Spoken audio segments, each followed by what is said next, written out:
a simple flight, a routine beverage service, and then a splash of orange juice that would expose a truth no one on that plane was ready to face. When Dr. Maya Richardson boarded Flight 447, she had no idea that a single moment of deliberate cruelty would force her to make the most controversial decision of her career. A decision that would ground an entire aircraft. A decision that would make headlines worldwide. What happens when a black woman refuses to accept humiliation at 30,000 feet? What happens when she has the power to stop everyone mid-flight and demand accountability? This isn't just a story about a spilled drink. This is about power, prejudice, and one woman's refusal to be invisible. Dr. Maya Richardson was used to being underestimated. At 34 years old, she had already achieved what many spend lifetimes chasing. As the youngest Federal Aviation Administration safety inspector in her region, Maya held a position of quiet but immense authority. She didn't wear a uniform most days. She didn't carry a badge that screamed her credentials. She moved through airports like everyone else, rolling carry-on, noise-canceling headphones, mobile boarding pass ready on her phone. And that's exactly how she preferred it. Maya had learned early in her career that anonymity was an advantage. When she traveled incognito, she saw what really happened in the aviation industry. The shortcuts, the negligence, the moments when protocol was ignored because someone thought no one important was watching. Today was supposed to be a routine trip, Phoenix to Atlanta, a 5-hour flight she'd taken dozens of times. She'd spent the morning at Sky Harbor International Airport conducting surprise compliance checks on ground operations. Everything had been clean, professional, by the book. Now, settling into seat 12C, Maya allowed herself a rare moment of relaxation. She pulled out her laptop, opened a half-finished safety audit report, and waited for takeoff. Around her, the usual symphony of air travel played out. Overhead bins slamming, parents negotiating with restless children, business travelers already on conference calls despite the flight attendant's polite requests. Maya barely noticed any of it. Her mind was already 3 steps ahead, thinking about the regional safety conference she'd be keynoting in Atlanta, the policy recommendations she'd be presenting to senior FAA officials. She didn't notice the flight attendant pause at her row. Not at first. The woman, blonde, early 20s, name tag reading Brittany, stood in the aisle with her beverage cart, her smile bright and practiced. Maya looked up from her laptop and offered a polite smile in return. "Something to drink?" Brittany asked, her voice cheerful, but her eyes doing something else entirely. Something Maya had seen 1,000 times before. That quick, almost imperceptible assessment. That flicker of judgment. "Orange juice, please," Maya said, returning her attention to her screen. She heard the crack of the plastic cup, the pour of liquid, and then nothing. Maya looked up. Brittany was staring at her. Not moving, not speaking, just staring. The orange juice hovered in the air, the bottle tilted, but no longer pouring, as if Brittany had forgotten what she was doing mid-action. "Is everything okay?"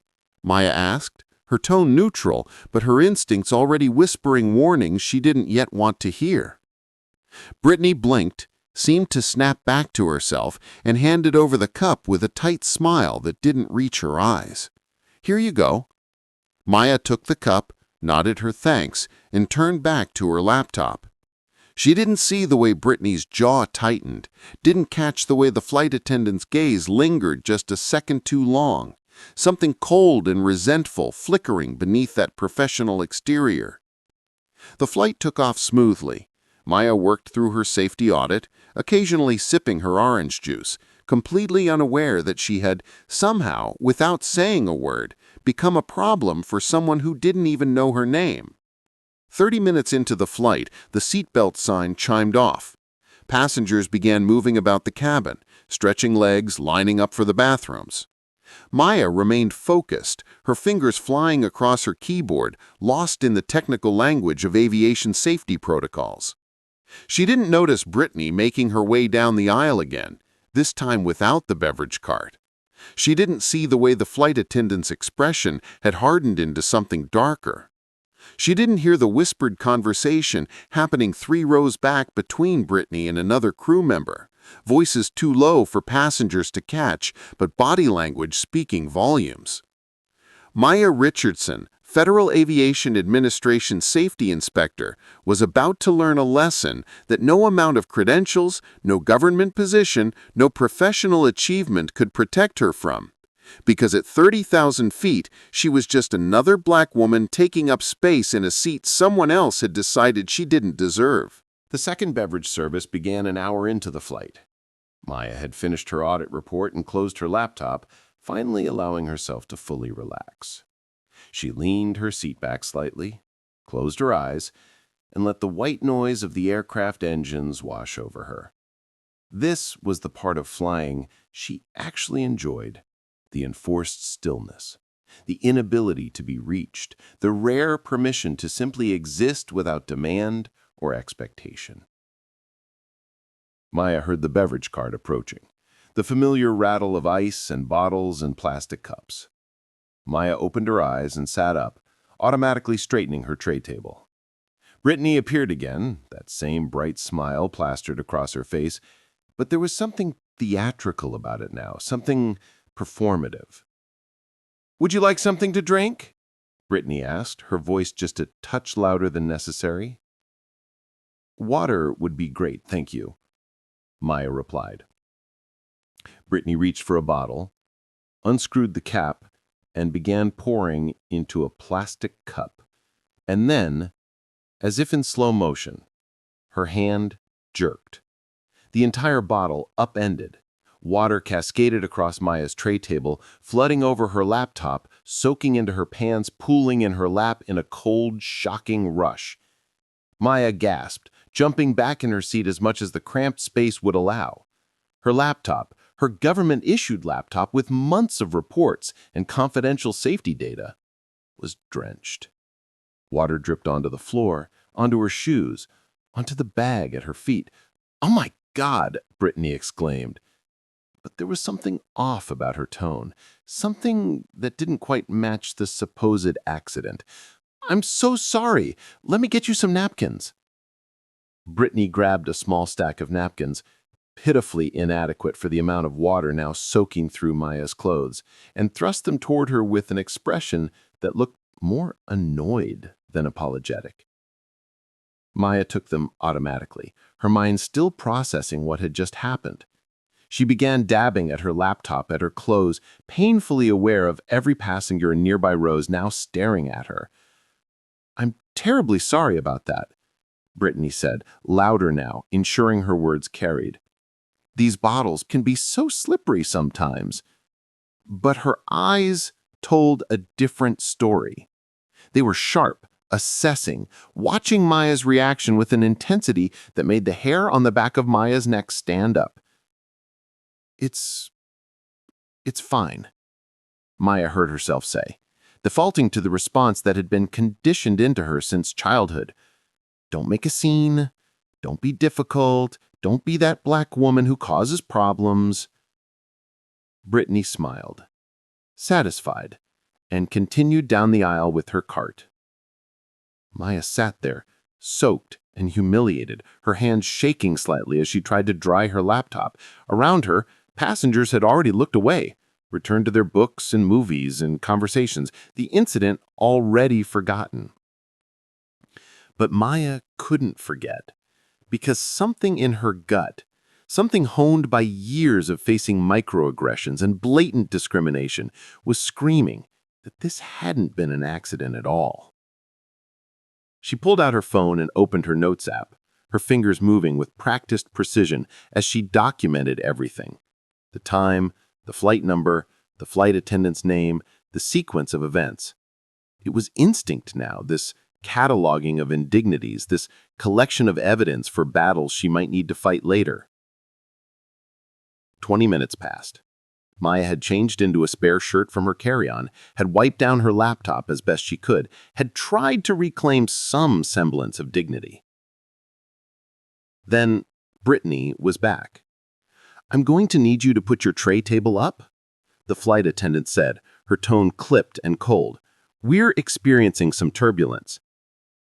Maya glanced around the cabin. No one else had been given this instruction. Other tray tables remained down, scattered with cups and snacks and electronic devices. "The seatbelt sign isn't on," Maya said carefully, keeping her voice neutral. "I'm telling you to put it up," she repeated, her voice rising slightly. "For your safety." There it was. That emphasis on your, as if Maya's safety was somehow more precarious than anyone else's, as if Maya needed special management. Maya slowly raised her tray table, her jaw tight, her heart beginning to pound with a familiar mixture of anger and exhaustion. How many times in her life had she been singled out, talked down to, treated as if she were the problem? Brittany walked away without another word. But Maya caught something as she passed, a smirk, quickly suppressed, shared with another crew member standing near the galley. They were laughing at her. The realization hit like a physical blow. This wasn't just negligence or incompetence. This was deliberate. This was targeted. This was a flight attendant who had decided, for whatever reason lurking in her own prejudiced heart, that Maya Richardson didn't deserve basic respect. Maya's hands curled into fists in her lap. Her professional training warred with her personal fury. She knew the protocols. She knew how to file complaints. She knew how to navigate bureaucratic systems, how to seek accountability through proper channels. The proper channels took time. And in the meantime, she would remain exactly what Brittany had decided she was: powerless, voiceless, forgettable. Another 15 minutes crawled by. Maya sat rigid in her seat, her entire body humming with suppressed rage. She noticed other passengers now glancing at her, not with sympathy, but with something worse: curiosity tinged with judgment, as if wondering what this black woman had done to deserve such treatment. Then came the final provocation. Brittany appeared again, this time carrying a tray of hot beverages for the passengers across the aisle: coffee, tea, served with careful attention and warm smiles. As Brittany turned to move past Maya's row, she stumbled, a theatrical, exaggerated stumble that seemed planned even as it was happening. The orange juice in her hand, the same orange juice Maya had originally ordered, flew through the air and landed directly on Maya's chest. The hot, sticky liquid soaked through her shirt, burned against her skin, dripped down her arms and into her lap in a cold, shocking rush. The passengers around her gasped. Someone behind her muttered, "Again?" Maya sat frozen, the orange juice sliding down her face, dripping from her chin, saturating her clothes and her dignity. Brittany's face was a mask of exaggerated shock. "Oh no, I'm so clumsy today. Here, let me—" "Don't touch me." Maya's voice cut through the cabin like a blade, low, controlled, vibrating with barely contained rage. Every nearby passenger fell silent. Brittany stepped back, her performance faltering for just a moment, uncertainty flickering across her features. Maya stood up slowly, orange juice dripping from her clothes, her hands steady despite the trembling rage coursing through her body. She reached into her bag, pulled out her wallet, and extracted a credential card most people would never see in their entire lives. "My name is Dr. Maya Richardson. I am a Federal Aviation Administration Safety Inspector, badge number 2847 Alpha. And you," she looked directly at Brittany, "are about to learn what happens when you target the wrong passenger." The color drained from Brittany's face. "I need to speak to your supervisor." and I need to speak to the captain now."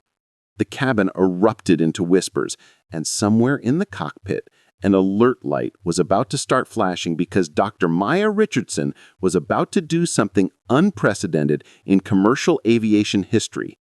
She was about to ground the plane. The head flight attendant, a woman in her 50s named Margaret, appeared within minutes, her face already tight with apprehension. "Dr. Richardson," Margaret said quietly, keeping her voice low enough that only Maya and the immediately surrounding passengers could hear.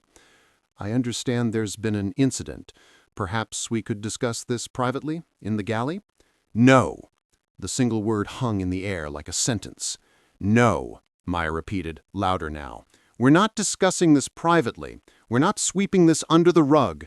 I want the captain. I want him here, now, or I am invoking my authority under Federal Aviation Regulation Part 211.580 to declare an in-flight safety emergency." Margaret's eyes widened. Every flight attendant within earshot turned to stare. Maya knew exactly what she was doing. Part 121.580 gave FAA safety inspectors, even those traveling as regular passengers, the authority to intervene in operations they deemed unsafe. And while it was traditionally used for mechanical issues or pilot incapacitation, the regulation's language was broad enough to cover anything that threatened the safe operation of the aircraft. Systematic harassment and discrimination against a federal safety inspector by crew members? That absolutely qualified. "Dr. Richardson, please," Margaret tried again, her voice taking on a pleading quality. "I'm sure we can resolve—" "Captain, now, or I'm making a call to FAA dispatch on frequency 121.5, and this plane is being diverted to the nearest suitable airport. Your choice." The cabin had gone completely silent. Every passenger was listening now, phones discreetly raised, recording. In the age of viral videos, this moment was already being captured, already being shared, already becoming something larger than a single flight. Margaret's face cycled through several emotions: anger, fear, calculation, before she nodded curtly and disappeared toward the cockpit. Brittany stood frozen in the aisle, her earlier confidence completely evaporated. She looked younger now, vulnerable, scared. Maya almost felt a flicker of sympathy. Almost. But then she remembered the deliberate cruelty in those eyes, the deliberate spilling, the mockery, the assumption that Maya would simply accept humiliation because speaking up would be harder than staying silent. No more. The cockpit door opened. Captain Davis emerged, a silver-haired man in his late 50s, his uniform immaculate, his expression carefully neutral. "Dr. Richardson," he said, extending his hand. "I'm Captain Michael Davis. I understand we have a situation." Maya shook his hand, noting the way he studied her, assessing whether she was genuinely who she claimed to be, or just another angry passenger with an inflated sense of entitlement. She pulled out her FAA credentials again, this time letting him examine them fully. She watched his expression shift as he realized she wasn't bluffing, wasn't exaggerating, wasn't someone he could simply placate and dismiss. "Dr. Davis," Maya said, her voice steady but carrying the weight of every indignity she'd endured. "I am formally notifying you that I have reason to believe discriminatory conduct by your cabin crew has created a hostile environment that compromises both passenger safety and compliance with federal anti-discrimination regulations. I am invoking my oversight authority and requesting this aircraft be diverted to the nearest suitable airport for a full investigation." The cabin erupted. Passengers gasped, argued. Some cheered, others protested. Someone shouted, "Are you serious? We have connections to make." Another voice called back, "She's right. I saw what happened. That flight attendant did it on purpose." Captain Davis held up his hand, silencing the chaos. His eyes never left Maya's face. "Dr. Richardson," he said slowly, "do you understand what you're asking? 200 passengers, missed connections, potential emergency response on the ground, the FAA review that will follow." "I understand completely," Maya replied. "I also understand that if I remain silent, this crew learns that they can target passengers with impunity, that other black passengers who don't have my credentials, my authority, my ability to fight back, will continue to be humiliated and degraded at 30,000 feet. I understand that silence is complicity, and I refuse to be complicit in my own dehumanization." Something flickered in Captain Davis's eyes. Respect, perhaps, or recognition. He nodded slowly. "Understood. I'll need to confer with dispatch and review the available diversion airports." He paused. "For what it's worth, Dr. Richardson, I believe you." Those 4 words cracked something inside Maya's chest. The validation, after years of being gaslit and dismissed, was almost overwhelming. Captain Davis turned to Margaret. "Ground the service. Everyone to seats. We're diverting to Dallas-Fort Worth." Brittany's face crumbled. Margaret looked stricken. And throughout the cabin, passengers exploded into debate, some supportive, some furious, all of them now witnesses to a moment that would define conversations about racism, power, and accountability for weeks to come. Maya sank back into her soaked seat, her entire body trembling. She had just grounded a commercial aircraft.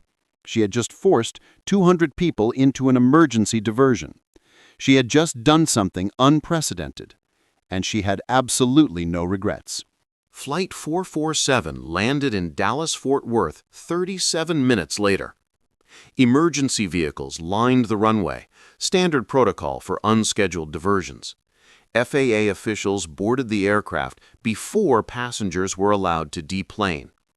Brittany was escorted off first, her face hidden, her shoulders shaking with sobs that might have been genuine remorse or merely fear of consequences. Maya sat calmly in her seat, answering questions from her own colleagues with professional precision. Yes, she understood the gravity of her actions. Yes, she had documentation. Yes, she was prepared for the investigation that would inevitably follow. But what happened next surprised even her. As passengers began to deplane, dozens stopped at her row. Some thanked her quietly. Others shook her hand. A black businessman in his 60s gripped her shoulder with tears in his eyes and whispered, "Thank you for being brave enough to do what so many of us never could." A white woman traveling with her teenage daughter paused and said, "I saw everything. I'm filing a witness statement. My daughter needed to see what standing up actually looks like." Even some of the passengers who had initially complained about the diversion approached her with grudging respect. "I was angry at first," one man admitted, "but then I thought about what you went through, and I realized, yeah, this was worth being late for." The video clips started appearing online within hours. Hashtag Flight 447. Hashtag Grounded for Justice. Hashtag Dr. Maya Richardson. Some praised her as a hero. Others condemned her as entitled and disruptive. Think pieces proliferated about racial discrimination in air travel, about the power dynamics of who gets believed and who gets dismissed, about whether Maya had overstepped her authority or finally wielded it appropriately. The airline issued a statement. "We take allegations of discrimination extremely seriously. The employee in question has been placed on administrative leave pending a full investigation." Administrative leave. Not termination, not criminal charges, just administrative leave. It was the same old pattern, the same old dance. But something was different this time, because Maya Richardson hadn't stayed silent, hadn't accepted the humiliation, hadn't made it easy for the system to ignore what had happened. She had forced accountability, even when it was inconvenient, even when it disrupted schedules and plans and the comfortable status quo. 3 weeks later, the investigation concluded. Brittany was terminated for conduct unbecoming of cabin crew and violation of anti-discrimination policies. The airline implemented mandatory bias training for all employees. And Maya received a formal apology from the CEO himself. But the real impact happened in the smaller, quieter moments. In the black woman who tweeted, "I used to just accept it when flight attendants were rude to me. Not anymore. Thank you, Dr. Richardson." In the airline employee who messaged Maya privately, I've witnessed discrimination for years and said nothing. Your courage inspired me to report what I've seen. In the high school classroom, where a teacher used Flight 447 as a case study about civil rights, power, and the importance of using your privilege to protect others. Maya never forgot the feeling of that orange juice dripping down her face, the humiliation, the rage, the exhaustion of being black in spaces where your very presence is treated as a problem to be managed. But she also never forgot what came after. The passengers who stood with her, the colleagues who validated her experience, the strangers who saw her story and found their own courage to speak up against injustices they had been tolerating for too long. Because here's the truth they don't want you to know. Change doesn't happen when we stay quiet. It doesn't happen when we make ourselves small, when we accept indignity for the sake of convenience, when we convince ourselves that speaking up isn't worth the trouble. Change happens when one person, just one, decides that enough is enough. Dr. Maya Richardson boarded Flight 447 as an anonymous passenger. She left it as a symbol of resistance, a reminder that credentials and titles and federal authority don't protect you from racism, but they can give you tools to fight back. And sometimes fighting back means stopping everything, grounding the plane, refusing to move forward until accountability is demanded and dignity is restored. So here's my question for you. What would you have done? Would you have stayed silent to avoid causing a scene? Would you have filed a complaint later, hoping someone would care? Or would you have had the courage to ground the plane?